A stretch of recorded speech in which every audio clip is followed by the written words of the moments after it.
Modelling बचपन से शौक था?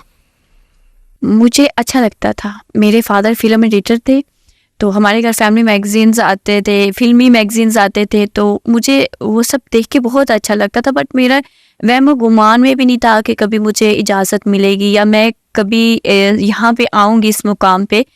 तो अच्छा लगता था, उनकी ड्रेसिंग बहुत अच्छी लगती थी, तो मैं वो कट करके एक रफ जो था रजिस्टर था उसके ऊपर चिपका देती थी, तो कलेक्ट करती जाती थी मैं फ़ोटोज़ वगैरह। तो कभी भी वहमो गुमान में भी नहीं था कि मैं एक आम सी, बहुत ज़्यादा आम सी लड़की, और इतने टाइम बाद मतलब कि आहिस्ता आहिस्ता एक मंजिल पार करते हुए यहाँ तक आऊँगी और मेरी भी तस्वीरें लगेंगी, मेरे बारे में भी बातें होंगी। अभी एक्सीडेंटली आ गई आप इस फील्ड में?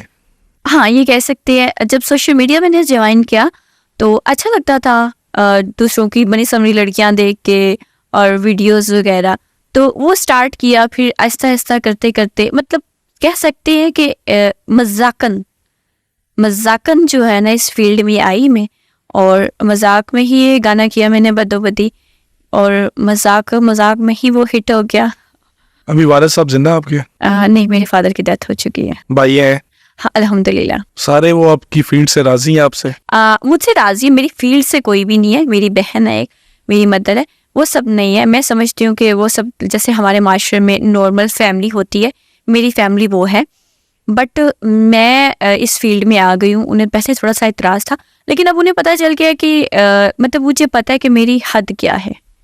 इस वजह से उन्हें कोई इतराज़ नहीं किया, मेरी कोई कंप्लेन नहीं गई है, कोई ऐसा काम नहीं किया कि उनका सर शर्मिंदगी से झुके। इस वजह से उन्हें कोई इतराज़ नहीं है।